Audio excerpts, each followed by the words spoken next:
All right, let's go ahead and get started again. I am not one of those preachers that will go long. I will stick to our time frame, and so you will be out of here at 8 p.m., but probably not before that. So this session, I'm going to mush together my session 2 and 3. I really didn't want to skip over a discussion about social media, though.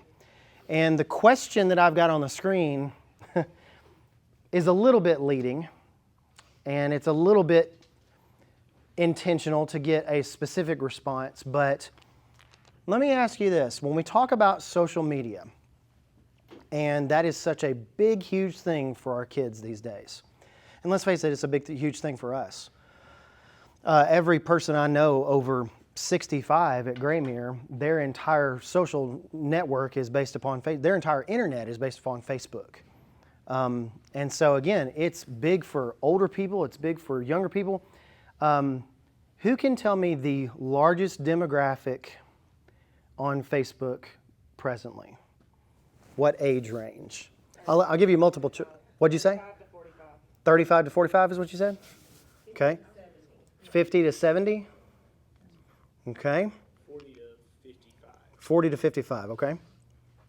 Okay, that's question number 1.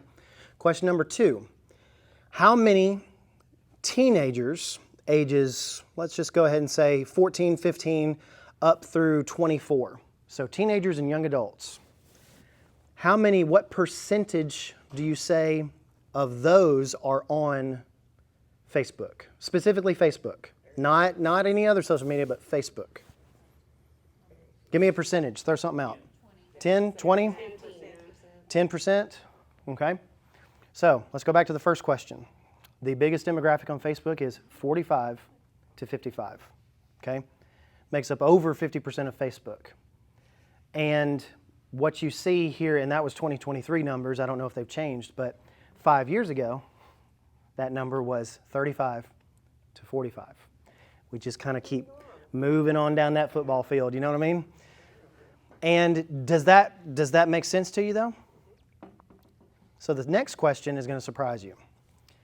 What percentage do you say is about you got teen years, about 15 years old, to mid-20s, about 24 years old? What percentage is on Facebook? 89%. Now, that was a trick question because I said on Facebook. They don't post. They're not active. I can tell you that. They're what is called lurkers, right? They just are you agreeing with that? Yes. Okay. Can I ask your age? I'm 25. I'm the digital media teacher. Okay. So today I was told that some of them were stalking my Facebook account. There you go. It is a spy network for them on us. Now, that's funny and we can laugh about that, but I want to kind of bring that down here. And I want you to think about what you say on that and what they have seen. What you say about your local government. What you say about the federal government and whoever's in the White House and policies and all that. What you have posted and reposted and commented on. They're seeing all of it. So that should give us a really good kick in the rear end, honestly, to think about what we're doing. Because if 9 out of 10 kids those ages, if your kids are on those networks, again, you've allowed them to be there, you're whatever, they're watching what we're doing and what we're saying. Okay? Now, to bridge that with this question, what would you say, in your opinion, is wrong with social media today? What's wrong with it? It's fake. It's fake. Why would you say that? I think that's why people get depressed, because everybody posts the best picture and the best. I've been here. That's everybody's perfect life, right? Yeah.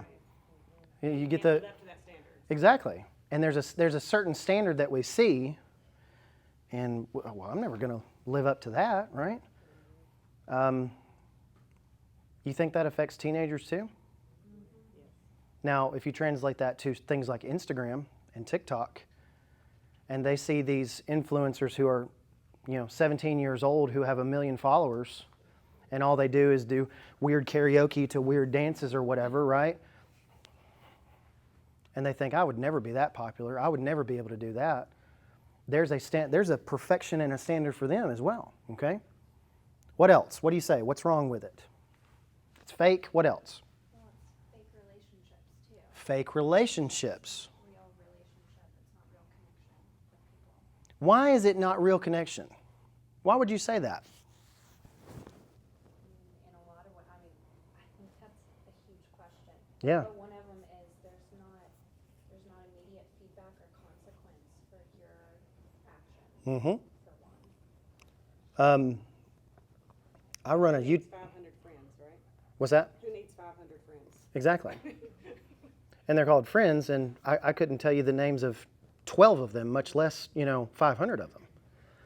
It's not real relationships. What is the that is, if you talk about what Mark Zuckerberg talks about all the time, the word that he uses constantly when he talks about Facebook is connection. Connecting people. He wants to connect the entire world. And great, good on him. Facebook has done a lot of stuff. Facebook is a great place to spread the gospel. Facebook is a great place to put these different things out, right? But at the same time, what is the only thing that can provide a real connection for us as Christians? The church that Jesus died for, right? And so when our kids see that we're connecting with a lot of people on these social networks and through this technology, and we've got our heads in these devices, and they've got their heads in these devices, and we supposedly think those are relationships, well, and then we slough off the importance of going and being in church on Sunday mornings, or Sunday evenings, or Wednesday nights, or whenever your church meets. That creates a lot of identity for them as Christians. Well, my parents didn't think it was important enough to do this and to make this a priority, but what they did think it was a priority was this screen and these other different things, right? So it's very, very important for us to understand that. It is fake. I would go so far as to say it's almost a facade of fake relationships as well, what this young lady said back here. What else? It's dangerous. It's dangerous. Why? Got a speech from a judge 2 weeks ago about the number of search warrants he signs for the number of adults who are contacting our minors on the internet. He probably gets hand cramps, doesn't he? It's chilling to hear it from the judge who signs the warrants. He says he was telling parents in a case of mine every day, I sign a warrant every day to get into somebody's device from an adult from another state who's messaging minors here in Rutherford County, Tennessee on the internet. Unbelievable. One of the most heartbreaking things that's ever happened to me was a father who came to me, and he was so angry. And he put his finger in my chest, and he said, "You're going to help me get those pictures of my daughter back." And I was just like, I mean, what do you say to that? There's no getting it back. There's no repairing that damage once it's been done almost. You just got to cut your losses and move on with some of these things, because sometimes the law, and you know this, sometimes the law getting involved doesn't do anything. And it's just we underestimate the danger constantly, again, because how were we brought up? We were brought up to think, remember what was the thing when we were kids? Don't talk to strangers, right? I heard that. I bet you I heard that once a day at school. Don't talk to strangers. Don't get in cars that you shouldn't get in, right? Don't get in the white unmarked van with no windows that comes around the corner that the guy's offering you lollipops and ice cream, right? Don't do that. But what kind of trouble are our kids getting in on these devices now? The perverts are not in the bushes of the playground anymore. They're just not. Now, they may track your child's location using their location data, and that has been there's tons and tons of dangerous things that we can probably lose a lot of sleep over thinking about. But again, educating your kids on those dangers and educating your kids on what to do is very, very important. Okay, fake relationships, it's dangerous. Give me one more. Addictive. addictive. Addictive for who? Everyone. I want you to make sure that you understand that. Because it is more susceptible, our kids are more susceptible to that addiction because their brains are not nearly as developed as much as ours are. One of the most brilliant people I know, Lonnie Jones, he talks a lot about developing kids and developing spiritually self-reliant young people, and about how brain formation at the ages, your 7th grade to 9th grade to 12th grade age range is very, very important for brain formation. Our kids are forming these relationships with these devices in their 7th grade year, 8th grade year, and they're forming these relationships, and it's becoming part of their addictive process. That it's almost like, if you can't do it, I was reading something the other day, and it just made me want to go home and take our kids' iPads and just throw them out in the yard. But it was called The Rise of iPad Kids. Did y'all see that? And it was kids that are they have a screen in front of their faces almost near constantly. And when they're talked to, or when they say it's time to put it up, or it's time to go brush teeth, or it's time to get in the bed, it's like they cannot shut it off, and they just lose their mind when you take that device away from them, right? And we've seen that before. And again, that's kids sometimes. But how do we combat against that? Well, we have limits and boundaries. We set times. I'm going to talk about this in our next session. I'm kind of mushing these together, so we'll change presentations here in just a second, because I want to spend the bulk of our time in the next session. But we have an Eero wireless router that automatically cuts off the internet connection to my child's iPads at 7 p.m. Okay? And it is a surprise every night. It's so windy, so funny. It is a surprise every night to them. They get iPad time from 5:30 to 7 o'clock at night. And I can be in the front yard and hear the weeping and gnashing of teeth. Daddy, the iPad turned on. And I'm like, oh, let's go get in the bathtub. It's like this kind of thing where it's like they don't realize it every night, but when it turns off, that's it. And that is our boundary. And mommy and daddy is not the evil ones. It's, the internet went off, and I'm blaming the internet. And it's kind of like misplacing that. So it's kind of this thing where we get to precipitate them towards bedtime, and it's automatic. So again, creating those boundaries. All right. So let's kind of keep going. I've got a couple of things I want to say before we kind of move on to our device control. I said this before.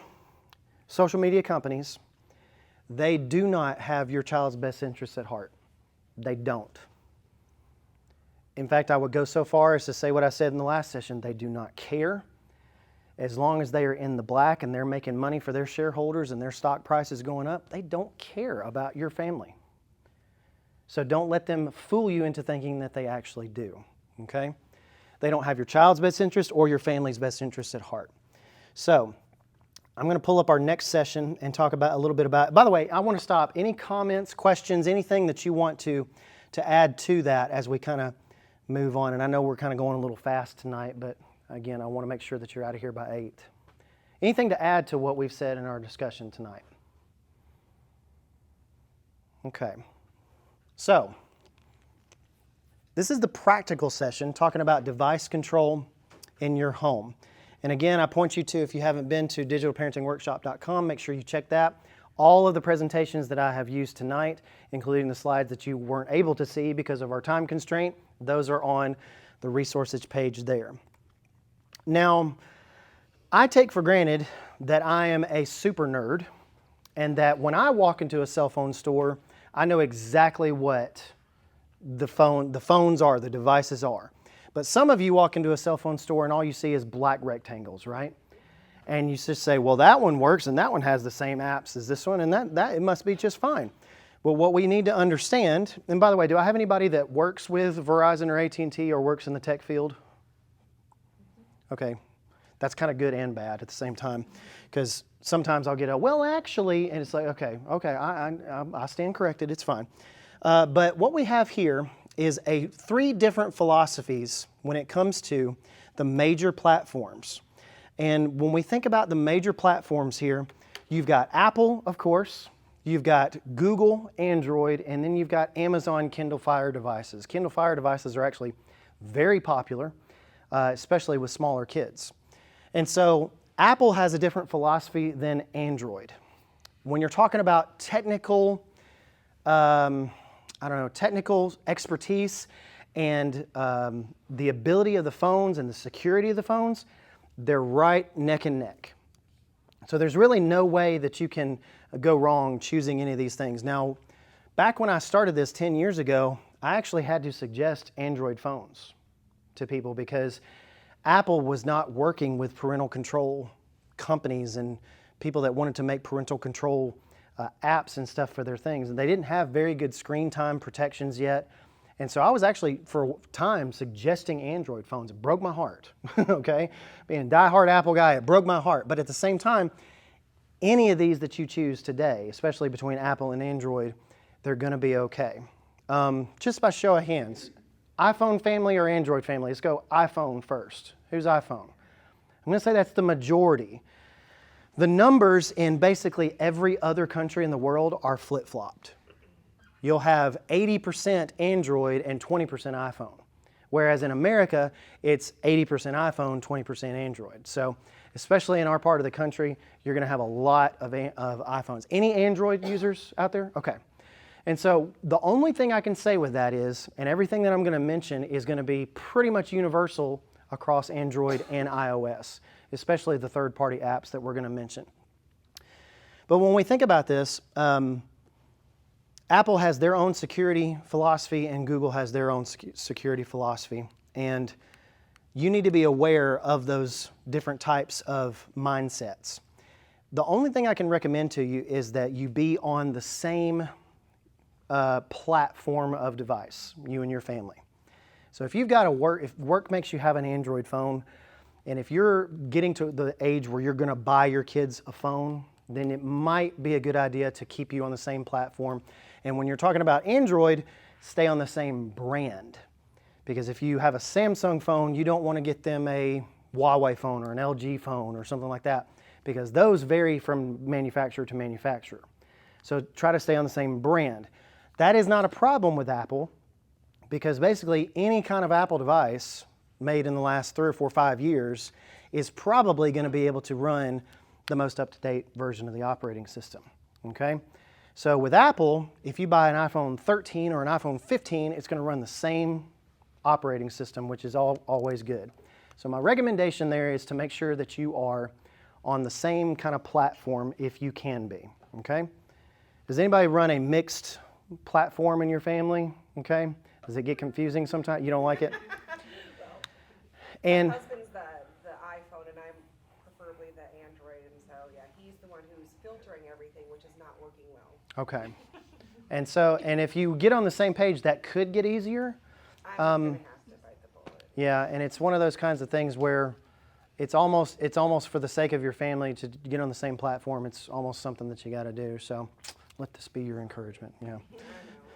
So anyway, any questions about this? Anything to add on this? Okay, let's keep moving here. Again, I talked about make sure your child has not purchased another device. That was kind of one of those revelations for me, like, hey, there's kids buying all sorts of weird, broken iPhones and using them just on Wi-Fi. So make sure that your child has not done that. Make sure that your child knows not to sign into someone else's iCloud or Google Play account. Why? What does an iCloud account on an iPhone control? The answer is everything, right? In fact, you've probably got a credit card stored on there. You've probably got all of your app history, all of your photos, all of your documents, all of the notes, all the different things. Everything is stored there, okay? And when and please let this be a notice to you, but when these apps ask you to do something like your email or iCloud ask you to enable two-factor authentication, do it.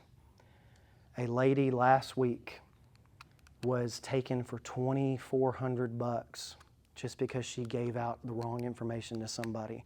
And if she would have had two-factor on, that could have been prevented. It is a hassle when you're signing in or you're trying to download something or whatever. It is a little bit of an extra step and a hassle, but increasingly thieves are getting better and better at this stuff. In fact, I listened to just a show the other day where people are shoulder surfing people in subways in bigger cities and in bars, and they're finding out their passcode on their phone, and then they'll just take their phone and they'll put in the passcode, and if they've got your phone, they will change all the passwords within 5 minutes and lock you out of everything. Think about how much stuff is on your iCloud or your Google Play account. It's probably years and years of photos at this point that you don't want to lose. And so take the steps to secure those devices. Let this be kind of an encouragement and a reminder to you as well. Make sure you obviously have parental controls or any of those types of things or restrictions set on whatever devices your child uses or whatever device they can see or have access to, i.e. the TV. Our TV, we have a PIN code. We have PIN codes for our PIN codes. I mean, it's amazing.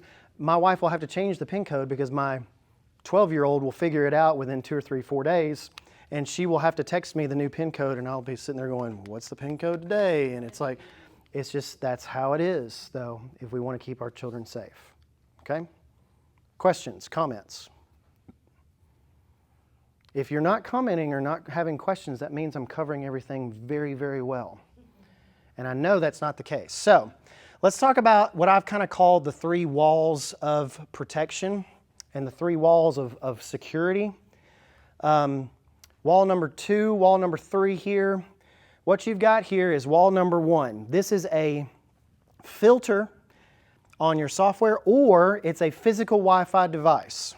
Here in Murfreesboro, what is the internet service provider that a lot of people use? Anybody? AT&T, Xfinity? Yeah. Okay. Some of those services, and I know the 2 you just named, they don't even allow you to have your own Wi-Fi router. They provide one for you, right? Okay. In that case, Xfinity and AT&T, I know, have actually very decent parental control apps that you can actually use for those Wi-Fi devices. If you have the ability to buy a Wi-Fi device on your own, I love our co-op in Columbia. They give us gig internet, and it comes right to our house, and it's like nerd paradise for me because they literally bring the wire to the house, and that's it. You got to figure it out after that, and that's perfect for me because I can use all my own equipment. But in your case, here being in a bigger city, using those services, you're going to have to look at those parental control apps for it. But if you want to go a step further, you may look at something called OpenDNS. Okay, that stands for Open Domain Name System. Odds are you're going to have a pretty decent filter with Xfinity or with AT&T if you enable that and things like that. Odds are it's going to be pretty decent. But if you want to take it a step further and you want to monitor those things, monitor traffic, all sorts of stuff, look at OpenDNS. There's a free version. There's also a very cheap paid version that you can pay, I think it's like $20 a year. And so make sure you look at that. TP-Link and Eero are just 2 brands that I recommend that you can find at Walmart, Sam's Club, any of those things. And they're very good devices, but in your case, probably not going to be able to use that unless you have the ability to use your own equipment. Okay, does that make sense? This is the part usually where a lot of people they nod yes and they go, I have no idea what you're talking about. But that's okay. If you have questions, please stop me, okay? This second wall, that's our first wall of security. Second wall here is using something like Screen Time or Family Link, okay? And I put little Apple and Android beside that because that's what those platforms primarily use. You can use Family Link on an iPhone. So if you've got a mixture house that is a Android Apple family, then you can actually use Family Link and link all that stuff together and still maintain a little bit of control. But Screen Time is built into every iOS device, iPhones and iPads. And if you get teenagers in your house, I would encourage you, who has heard of Life 360? Several, it's very popular. It's really good to see that because every time I go to a workshop, I feel like there's more and more parents that are aware of it. Very good app. We'll talk about that here in a minute. But it's basically, if you've got a driver in your family or a teenager that's going out with it's great, okay? The other one I have on here, the one you may have not heard of, is called OurPact, OURPACT. It is cross-platform. It is not how do I put this in a good way? It's not the best app, but it's cross-platform and it's been around for a long time and it's relatively cheap and it does the job. When I started digital parenting and all this other different stuff, I had a laundry list, like a ton, 12, 15, 18 different apps that I would give parents, and parents really just told me, just tell me what the best one is. I don't need to know all of them, just tell me what the best one is. In my opinion, these are the best, but start with Screen Time and Family Link. You can do a lot. You can probably do 90% of what you want to do security-wise, keeping your kids safe-wise with those two things, and they're built in basically on every phone. Yes, ma'am. I want to add this for MTCS parents.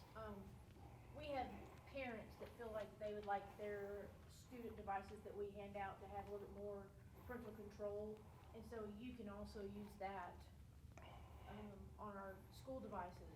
We just, usually when it gets to middle school and high school, if there's certain things, like you limit Safari, things like that, you have to tell your teachers so they have the code and everything, but just know that's a possibility on our school devices. We all have iPads Okay. or Mac laptops, so that they take home, but we do filter them with OpenDNS at home Okay. as well. But just FYI, you can add a little bit more to it if you feel the need. Okay, there you go. Somebody else had their hand up? Yes, sir. What were the name of the two apps? Life360. Live 360, Hourpact, OURPACT. And again, it's an older app. It's been around for a long time. In fact, they overstepped and they got kicked off the App Store on Apple's side. But Apple has been notoriously bad about parental control apps until very recently. And honestly, Screen Time probably does everything that you would probably want to do for a kid that's under, 13 years old or so. Another thing, speaking of 13 years old, be very careful about setting up a child account on iCloud. And I would actually encourage you to set up a separate account for your child because that way you maintain a lot more control. You can actually control what apps they download. You control what, go into their account on iCloud.com and see what they've been doing, all sorts of different stuff. You can actually see a lot of information that way. But at the same time, if you put it in as a child account, say you create an account for them when they're 10, and it turns their 13th birthday, it's going to unlock automatically that child account because I guess the people in California think that kids are adults when they're 13 years old. That's when they need it the most, right?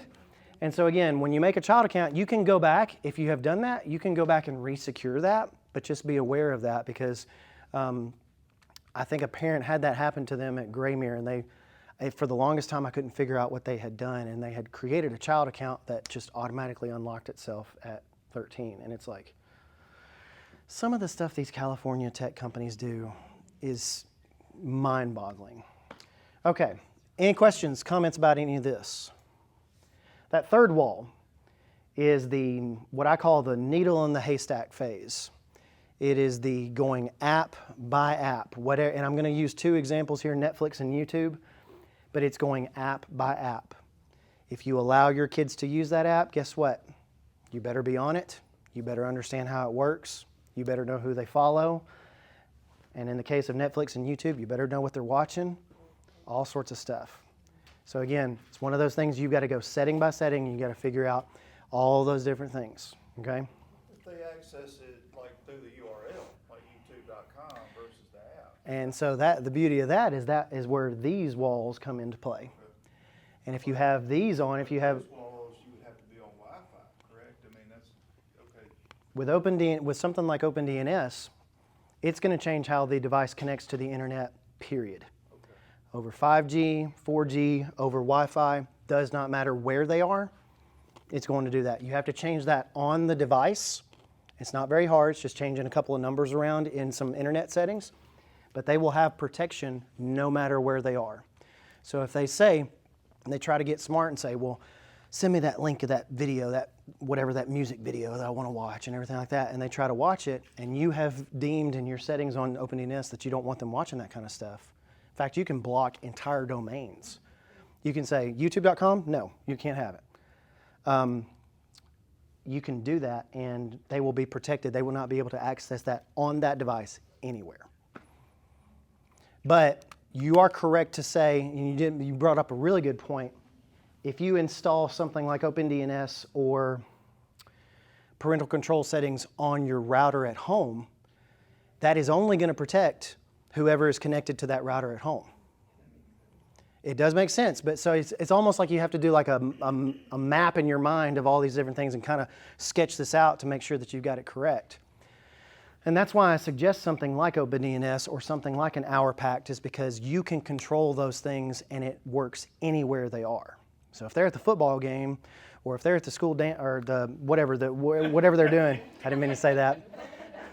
If it did slip. If they are at the school function and they are doing something, or if they're at home sitting on their couch, it's going to have that same protection there available. But the great thing about it is that any of their friends that come over, if they log onto your Wi-Fi, they're going to come over that protection as well. So that's really good. That's a big deal, isn't it? Going over other kids' houses. Because you can be a good parent all day long, but when your kids go over somebody else's house, it's like, oh, gee, I feel like we got to start over now. If I was letting my child go over to somebody's house, one of the questions I would have was, and I'm completely okay with you having a weapon in the house, but do you have a loaded weapon where it's easily accessible? Right? It's a question I would ask. With my little boys being my little boys who want to get into every single thing, right? I know if they find a gun, oh, it's super cool, let's check it out. I don't want them to do that. And it's the same kind of thing. Do you have any kind of protections on the internet, on your internet? Do you have one of those ladies in the tube that you can talk to?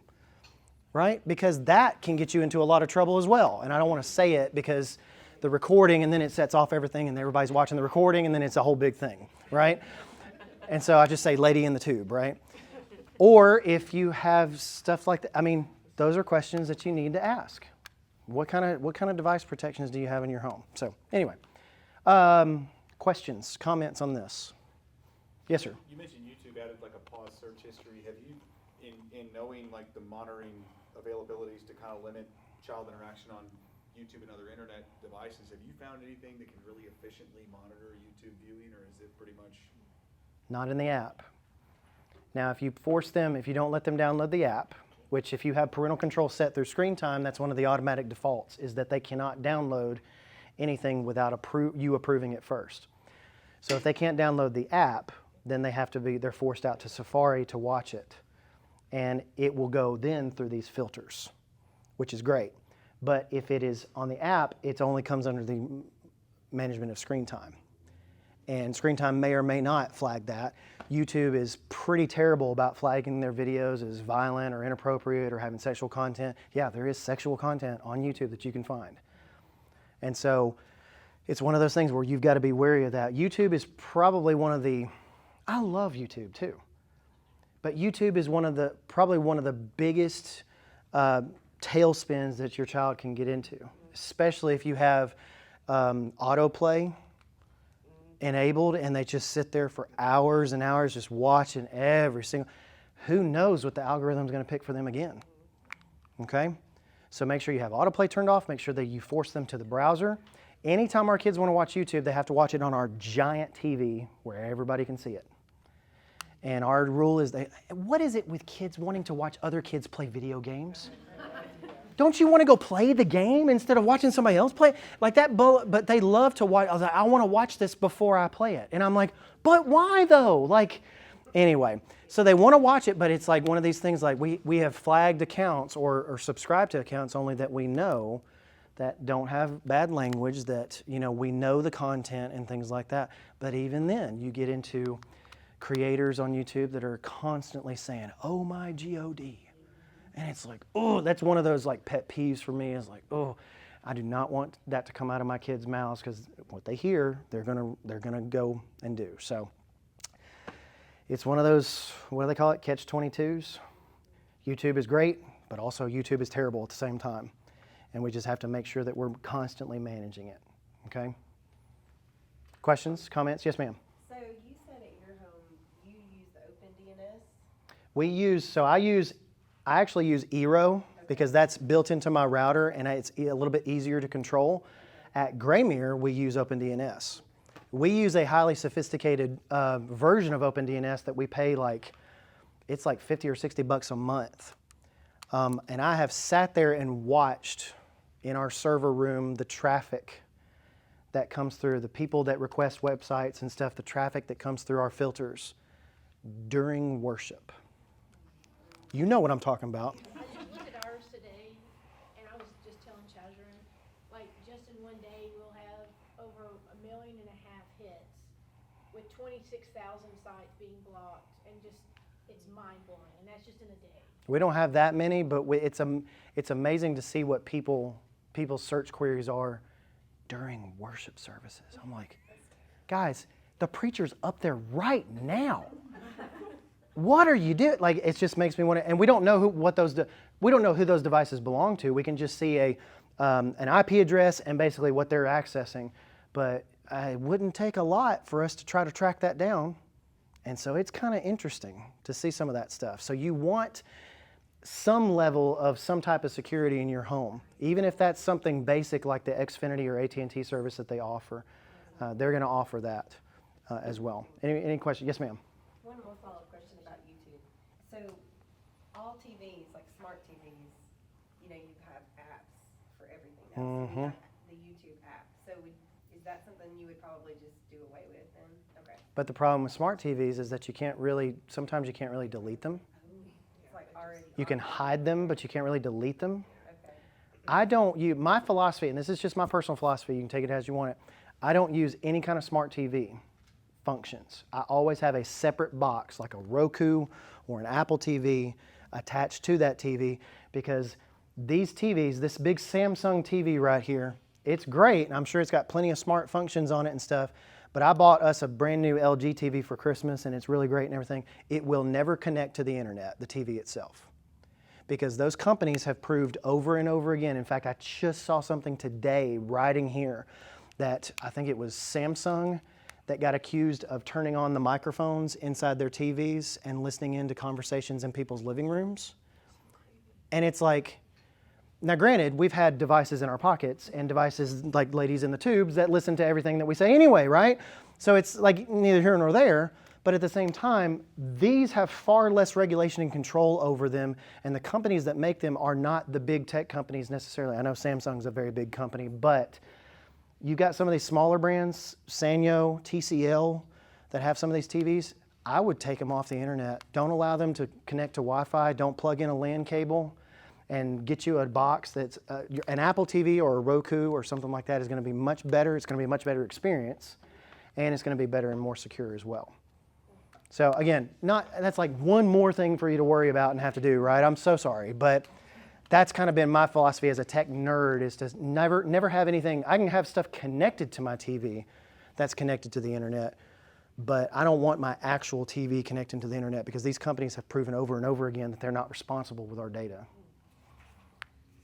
Okay? Any questions? We'll talk about YouTube here in just a moment in depth. And so I talked about Eero. We're going to have to race through some of this. Doesn't really apply to a lot of you, but Eero has some really good, fantastic devices. Highly recommend them. Reset your routers every now and then. Unplug them for 5 minutes and plug them back up. It can do wonders for your connectivity. It can do wonders for the way that these things get bogged down and they do wear out, just kind of like cars. It's kind of weird. If you do have a router that's not been provided by the company that you get the internet through, if you cannot remember the last time that you replaced that router, it's probably time to replace that router. And so just make sure that if you have a router that you're using, just go get an Eero, go get a TP-Link, and you're going to have pretty good security with that as well. They do charge you, I think it's what, $2.99 a month. It's really cool though, because I can turn off and on the internet on any device in the house that I want to. And it's really, really cool. They give you a lot more control over devices and the connectivity that they have. Okay, let's keep moving. They're really cute. They're nice, and they have these things where you can, if you got a bigger house, you can actually just go and plug in these beacons. You don't have to have any kind of wired internet, but you just walk them and plug them in somewhere, and they will actually spread. It's like an internet. It's like a Wi-Fi extender, and it will extend it around your house. And so, something to look into if you can. Most of you probably can't necessarily do that. Can you use the extender if you have the AT&T router? No. You have to have everything No. Now you can use a generic extender, and what I mean by that is find something made by a TP-Link or something that is going to piggyback on your existing internet signal and amplify that again. And so those are $50, $60, and they don't work great, but they're at least going to give you better coverage. If you're not getting the coverage that you're supposed to get from your singular router that you have, call your cable company that you get through and say, hey, I want to get a new router, because odds are you're probably paying $5 or $10 a month for it anyways. And odds are since the last time you got it, they may have a new model out that has much better coverage, and they may just be able to come replace that at no cost. So wouldn't hurt you to try that as well. Okay, Google Play Family Link, and we talked about screen time. I would start here, especially if you have a younger child. I would start here, and if you don't find what you want, a big thing that I've heard from a lot of parents is that they want to monitor text messaging. Monitoring text messaging on Android is a piece of cake. Monitoring text messaging on iPhones is a complete disaster, because Apple has it locked down, secured, all sorts of stuff. It is not very easy. There's a couple of ways that you can do it, and there's a couple of different things and ways that you can look at screen time to manage that. But if you have had a problem with your child and text messaging, it may be time, if you've had problems with that, you may have to turn iMessage off. Turn off the blue bubbles. Did you know that? That's a big, huge thing with kids. The blue bubbles versus the green bubbles. I've literally heard a kid go, oh, your mom couldn't afford to buy you a good phone? You have green bubbles? Your mom had, and it's like this status kind of thing between blue bubbles and green bubbles. But iMessage is cool because you get those little tap back things, and you get the little emojis and the little cutout square, whatever they are, right? I don't know. My wife does all of them and stuff. I don't do hardly any of them. And you get all those features, but if you turn off iMessage, guess what? It goes back to the old SMS system. And if it goes back to the SMS system, then you can go directly to Verizon or T-Mobile or AT&T and say, I want a transcript of this. Good luck getting a transcript with iMessage enabled. Apple will not give it to you. And it's not a matter of they choose not to give it to you. They cannot give it to you. They have secured themselves out of that completely, which is kind of crazy, but at the same time, it's a really great idea for adults, but not so much for kids. I wish there was a kid version of iMessage for teenagers that parents could have access to. I wish they would do that. But that's a little time sensitive. It used to be like they could only give you 7 days or whatever. Mm-hmm. So it's still. Sometimes they do that, and sometimes they just won't. That's a good point that you've just made. If you have a child account, they will give you that access. If you obviously provide identification and say I'm the child's rightful guardian and all this other stuff, they will give you those records. But if it's not under a child account, then good luck. I had a young woman lose her father when I was a youth minister in Lewisburg, and they wanted to get access to some of his messages, and Apple couldn't even give it them, and couldn't even get them on the iPad, and they had a death certificate. It's like, so these devices are secure to a fault sometimes. Okay? Questions, additions, comments? Apple has a really good support page. This page goes down a lot, and it has a video on almost every single one of them. You can just type in parental controls on the search bar on apple.com, and it will have lots of different things, and some of them have videos and some of them don't. But I would invite you to go there and check those out, especially if you have an iPhone. And it does explain quite a bit. I know that when you get on YouTube and you search how to do X parental controls on X phone, you can get a bunch of different kind of things. But here, at least you know exactly what you're going to get. Okay? Yes, ma'am. You talked about the difference between having a child's account and not. Are there any parental controls that are not available unless it's a child's account? If you, and that's what we're about to get into, if you enable family sharing and you enable yourself as the administrator of that account, then you will have control of that however long that you deem having control of that. Does that make sense? So if they're in your family group and you deem them as a member of that family group, you can control everything that they have access to, which is really good. And from what I understand, it doesn't matter if that's a child account or a quote-unquote adult account. I think I did not set up child accounts for my boys because I have it locked down so good, and I didn't want the 13-year-old thing to happen to where it automatically unlocks too. So that's something to look at as well. But again, it's one of these things that you can look up on here and look up child accounts on YouTube, and there's probably a lot more people telling a lot better things than I am right now. And then again, this is kind of maybe a little out of date, but it's kind of like a cheat sheet here for iOS 12 and later. You can kind of just go through screen time settings. You can spend hours going through these things before you give your child a phone. In fact, you should. In fact, there is just another plug to my website. I don't make any money off the website. I'm just trying to give you resources. There is a really cool parent-child device contract on there if you want to download that. And that was written by a woman who was giving her 14 or 15-year-old son an iPhone for the first time. And some of that stuff is really funny. You should listen to it because it's really funny stuff. But in other times, it's just practical stuff. And so that's a good kind of rule book to kind of look at and kind of get a framework of what, hey, I need to be thinking about these things as well. And so the screen time passcode, again, is independent from the device passcode. You can actually add, everybody does the Face ID now. You can actually add your own face as an alternate appearance, okay? So you can add that as your own face. What my wife have done is we've added our own faces on each other's phones so we can open each other's phones and do that kind of thing if we want to. You can do the same thing on your child's device.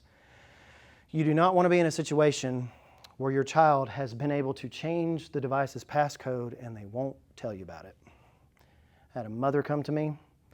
They said that. They said, my child has changed the passcode and they wouldn't tell me. What would you do? She made a mistake of asking me what I would do. And I said, well, that child would be dead. They would be dead because I would have killed them, right? And because that is like one of my worst nightmares. So you do not want to be locked out of a device that you control, okay?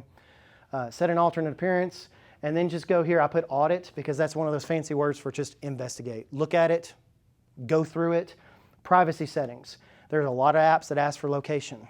Your child does not need hardly any of them. Maps, maybe weather, that's it. Twitter or X or whatever should not have access to location. Neither should Instagram. None of that kind of stuff. Game Center. Again, there's several safeguards in place, but make sure that Game Center is one of those things that you have to request to be their friend before anybody can be their friend, okay? Social media accounts, they all have their settings in the Settings app. So go through all those, look through all those. Audit all of the apps and their access. If there's an app that doesn't need to access your address book but is accessing your address book for some reason, there's a little green toggle, just uncheck it. Doesn't need access to that. Family sharing is another thing. Family sharing is actually really cool. If you don't have it set up yet on your devices or you haven't created separate accounts for your children, then you should do that. I've got 8 minutes, just letting you know. I know exactly what time it is. The cool thing about family sharing is that free apps, even paid apps, they come as requests. And so you can always say no to those first, but you can always actually, you can reply from anywhere. And so I'll be sitting at work and I'll get a request from one of my children to download this app. And then I'll see my phone ring and my wife will call me just to prove that I'm the one doing it, and stuff like this. And that's a conversation that regularly happens. And so again, but that's good because they can't download anything that we don't know about, okay? And it will not let them download it because I seriously, and I'm no joke, have to put the password in like 5 times for them to download the app. It's kind of ridiculous, but at the same time, it keeps them from downloading anything they shouldn't. If you have an Apple device and you have not downloaded Find My and enabled that, do that. do that because it's something that you have to kind of enable. I think Find My is already on the phone, but you kind of have to enable that in settings for it to work. This is very helpful if you have kids that leave devices behind and lose their devices, or if you have a wife that puts her phone on top of her car and drives to work with it and all this other stuff. It's not saying that happened, but you know. So it's, again, that's really good. Family Link is actually really powerful for Android, and this is just kind of an overview here where you can do these things. You can supervise all the different stuff they want. This also works with Chromebooks, and so if you have a Chromebook at home, you can use Family Link on a Chromebook. You can also use this on an iPhone if you want, and so it's cross-platform, which is really cool. Screen time is not cross-platform. You can't find screen time on Android devices. Okay? I've been going really fast.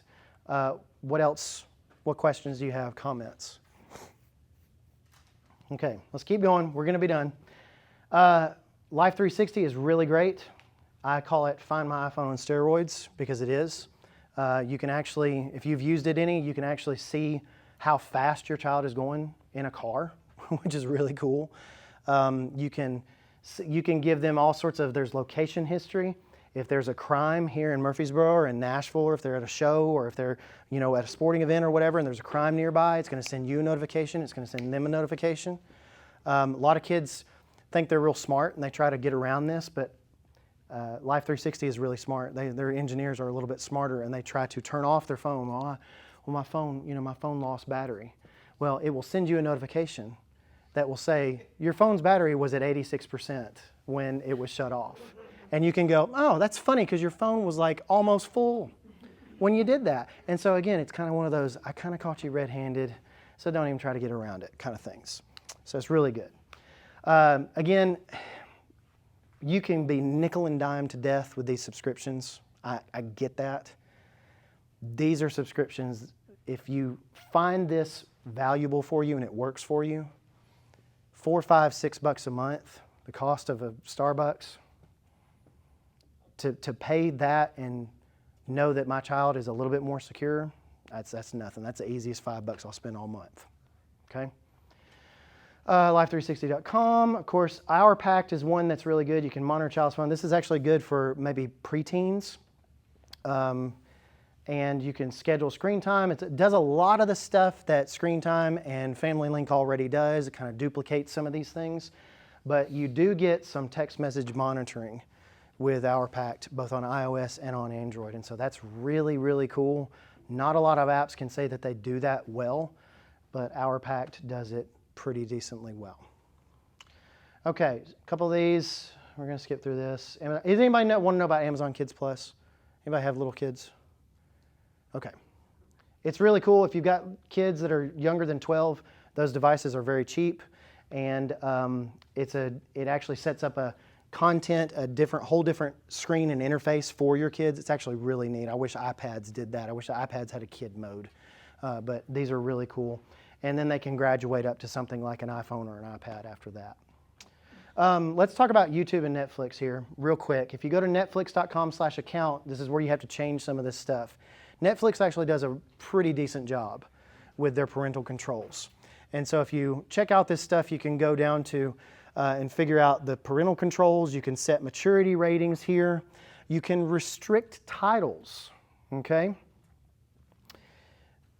My kids came in one day and they said, Daddy, Dora is not on Netflix anymore. And I said, really? Dora's annoying, okay? I didn't want to hear Dora anymore.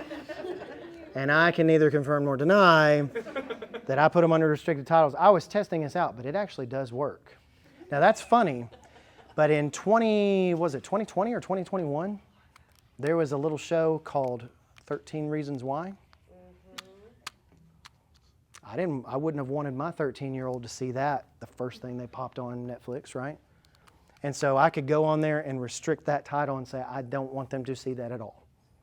And so if there's something that you don't want your child to see, there's something that you want to specifically block that is not covered by the maturity ratings or filter, then you can do that. I like Netflix's parental controls. It's actually really neat. So you can do PG and below. These are things we've learned. This one is like some Indian guy puts them on, and it's super annoying. And like, so my kids would find these things, and Bonnie would be like, "You're blocking this one," and I'd be like, "Yeah, I could block this one." Horrid Henry is one of those, like, the kid talks to his parents like they're like trash or whatever, and I'm just like, "Nope, we ain't doing that one." And so it's like, these shows have ideas, if they're not covered by the filter, and they still come on, they still pop up, and you still want to block them, you can do that. So you have to go to netflix.com. Yes, sign into your account, netflix.com, on any browser. This is on an iPad, but you can do it on any browser that you need to. Okay, last but not least, this is the YouTube app on an iPad, but it looks the same on an Android phone. And so you go and you pop up this one, and it gives you this little window right here. You go into your settings, and of course you see what I was talking about before. I don't know why my arrows are coming in very slowly. But you see the problems here. It's very dramatic, isn't it? I did not think they were that slow. But you think, these are risky enough. These are not protected by a PIN code or passcode. I don't have to put in anything extra to get to this screen from the YouTube app. But if a 15-year-old boy, or girl for that matter, comes on here and sees these two, wait a minute, I can just pause it and nobody knows what I'm doing, and then unpause it.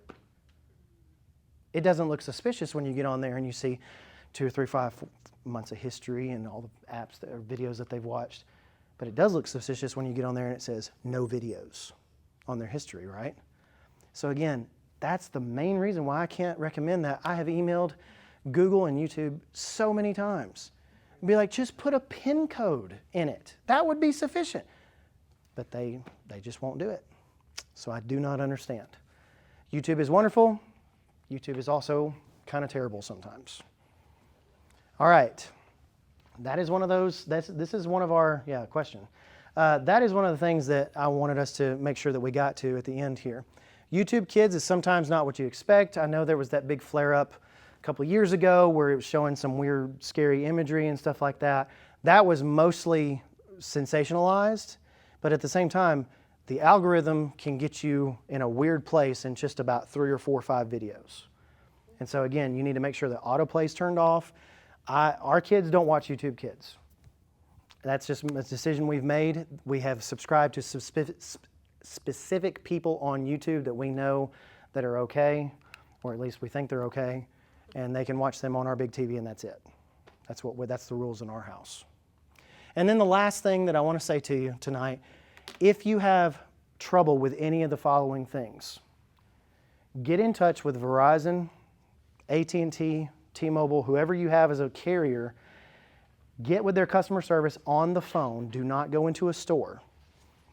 If you go into a store, those people are there to sell phones, not to fix them. Call customer service and talk with them. Almost every time that I've done this with a family, the representatives have been very, very helpful.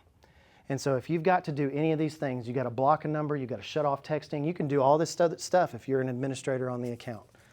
And so just make sure that these tools are at your disposal as well if you need to do that. Okay. I know this has been quick and fast tonight. Has any of this been helpful to you? Yeah. It's 2 minutes after 8. I did not keep my promise, but can we pray before we're done tonight? Okay. Thank you all very much again for being here. If you've got any questions, I did not bring business cards, but if you've got any questions for me, I'd love to talk to you afterwards. Or if you want to get my contact info, it's at digitalparentingworkshop.com. Again, thank you all so much for being here. Let's pray. Dear Lord, we thank you so much for this wonderful day that you have blessed us with. We thank you so much for the children that you have put in our charge, Lord. We thank you so much for the blessing of our families. Lord, please help us to always understand that you picked us specifically to be the parents of those children. You picked us specifically because you knew that we were suited for that. And Lord, when things are tough, when things are hard, when we're having fights and disagreements and all these other different things with our families, just help us to remember how blessed we are. Help us to remember that we are our children's protectors. Help us to remember that we are the ones that are going to be the biggest influence on them as they grow up to hopefully love you and love your kingdom. Lord, we thank you so much for the blessing of our families. We thank you so much for the blessing of Jesus, and it's in His name that we pray. Amen. Thank y'all very much.